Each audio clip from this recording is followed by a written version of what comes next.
Hello, my name is Shanita Herring, and I'm going to talk a little bit about my turning point story and a little bit more about my journey about how I found my life's task. First, let me say that my dream would be to work as a consultant on some branding and media design projects for different humanitarian organizations, healthcare related NPOs, and similar community enhancement initiatives. I would also love to start my own company, an art company that donates profits to charitable organizations. And my first goal to get some of those things done is to get the art company website named and established within the next couple of weeks and at least have the bones of that done.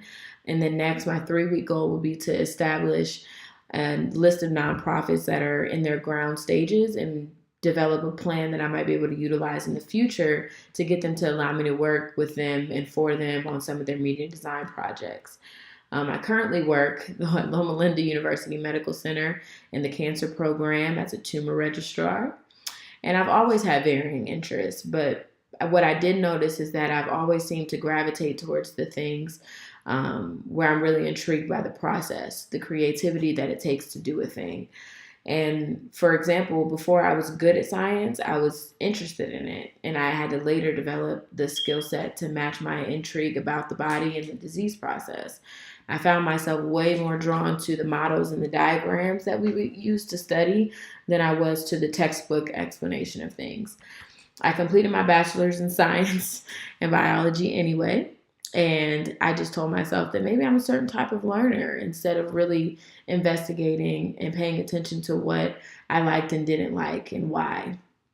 I was always interested in and good at art, but because I was also interested in science and because I thought I could have a wider ranging impact on the population in the world with science, I decided to go with that instead. I did go on to finish my master's degree in public health, and I focused on humanitarianism and global disaster management. It wasn't until I moved to California that I really saw that I was still missing something, that I needed to find a way to bring art and design back into my life. And I couldn't find the same satisfaction solely in pursuing a scientific career. But it seemed foolish to kind of abandon science, and I thought I was in too deep. So I looked into some things and found a way to merge the two careers in the ways that I've explained, to where I can really be fulfilled. And looking into Greene's strategies in his book on mastery kind of helped me retrace my steps in that decision making process. For the first strategy, returning to your origins, I really appreciated that Greene mentioned the relationship between curiosity and diligence. I got a lot of instruction, from that about not just picking something that sparks your curiosity, but also being able to work on it relentlessly without getting bored or tired of it. And I believe that debunks the theory of mastery having to be this arduous task day in and day out. And it brought fun and intrigue back to mastery, and I really like that. The second strategy that he discusses is occupying your perfect niche. He explained the slight differences in the Ramachandran and Matsuoka plans.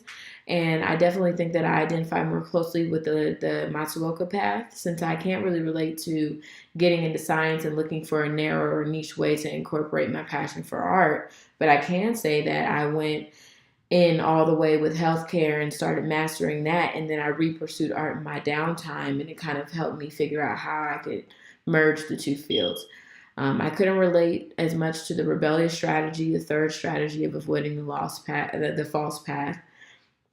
Since whether or not my family was in love with my career ideas, they would always support me. They never really tried to keep me from one thing or the other. The part that did resonate with me was the feeling, though, of going double time to create things rapidly, since I felt like I had wasted so much time ignoring art in science.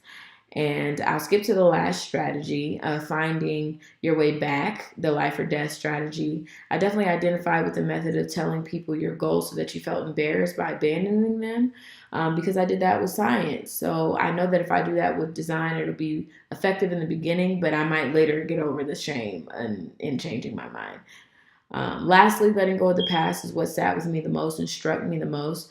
I found it powerful that Greene said that you don't have to abandon the skill set that you spent so much time curating simply because it doesn't seem to easily apply to your new goals. Just figure it out. And it took me a long time to figure out how I could tie in healthcare into multimedia design in a way that would be fulfilling. But now that I have, it makes too much sense to not go for it. So I appreciate this class, and I'm excited to learn. And thanks so much for your time.